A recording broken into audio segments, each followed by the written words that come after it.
Things I've gone through in my life, I had a lot of downs. How did I keep the faith? It was a couple of reasons. Number one, I know from living that if you quit whatever you're trying to accomplish, if you quit whatever you were trying to accomplish, can never happen. There's not even a remote possibility. If you quit, there is no chance of it popping back up again, coming back later. Quitting is guaranteed failure. Now, when you're trying, you're going to fail. But quitting, just stopping, that was the number one thing I understood. And then number two, you have to make sure that your dreams, your aspirations and goals are so big that not accomplishing them is not an option. You have to want something so big that it wakes you up in the middle of the night. You have to want something so big that you think about it all the time. You have to want something so big that it drives you to wake up when you don't want to.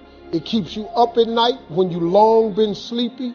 It makes you show up, do things you wouldn't normally do. It requires extra. If you want to be extraordinary and not ordinary. If you want to be ordinary, live your life. But if you want to be extraordinary, you have to be extra. If you put extra on top of ordinary, that word is extraordinary. It requires an extra effort. Now, if you don't want to do the extra effort, you finna be regular. There's nothing wrong with being regular. A lot of people are happy being regular. I just wasn't. I didn't want to be regular. If I didn't want no regular house, I didn't want no regular car, I didn't want no regular clothes, I didn't want no regular checking account. I just didn't want it. I wanted to have an exceptional home. I wanted to have an exceptional bank account. I wanted to travel exceptional places. Now, if you don't want that, it's perfectly fine. You can be really happy being ordinary. But if something's burning in you, you got to deal with it. If you don't deal with it, you're going to be disappointed, man. See, being regular, there's nothing wrong with it. Discipline determines your destiny, not your desire. You've heard me say this how many times on the show? Okay, here we go again, Steve. I got it. Faith without works is dead. But let me tell you something. To be a hard worker, you got to be disciplined. That's one of the hardest lessons I'm trying to get through to my sons. That an undisciplined man is headed to a life of just, I can't even tell you, man. You're going to throw yourself down a cliff if you're not a young man or a man that possesses discipline. Because they got something for undisciplined people. They got some street laws for undisciplined people, and they got some federal laws and state laws for undisciplined people. So that's why them signs is outside on the freeway. We're going to let you go fast, but 70 is the limit. If you're disciplined enough of a person to leave your house at the time you're supposed to leave your house, 70 miles per hour is absolutely enough. But if you're an undisciplined person, if you don't have the wherewithal to leave your house on time, to go where you want to go, see, the desire is where you want to go. The discipline is how you get there. You know, you understand, you can want to go to see your family in California all you want, but the flight leaves at 1:18. You leave your house at 12:30. They told you you must check in 1 hour before your flight. Now, if you ain't got the discipline to get to the airport to check in 1 hour before your flight, leaving your house 45 minutes before the flight departs, what you think gonna happen?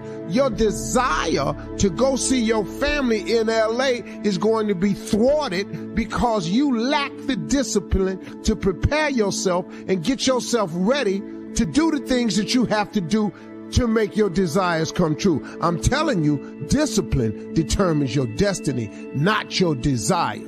You can write down a list of stuff you want to do all day, but if you don't produce and show the discipline necessary to get there, what you think gonna happen? Huh? Okay, I want to be rich.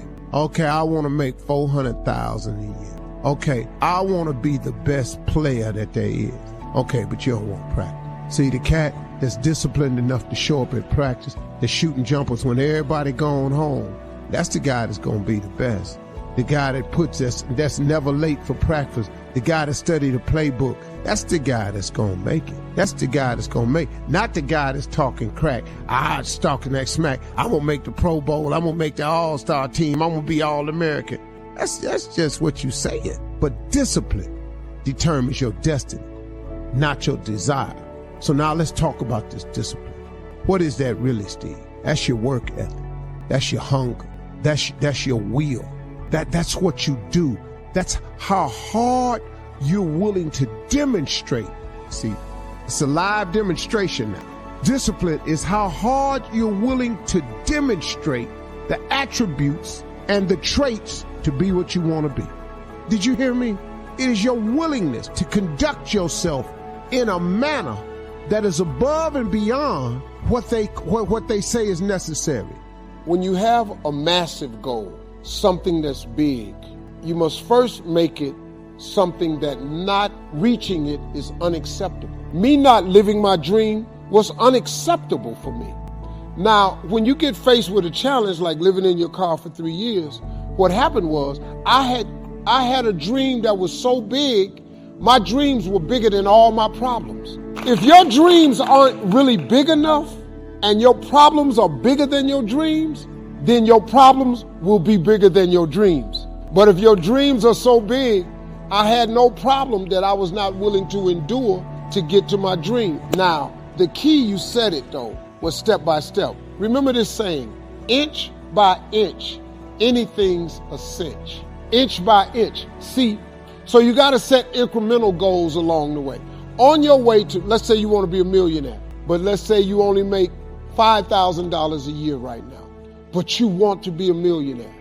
Then you have got to take whatever you did to make $5,000 and duplicate it so you can make 10. But when you make 10, that should be a minor celebration. Then when you make 20, that should be another minor celebration. Don't stay frustrated because you haven't reached the million, because it takes a long time to make $1 million. But let's just say you're making $250,000. There's another celebration you should have. So you have to enjoy the journey, because the journey is not going to change.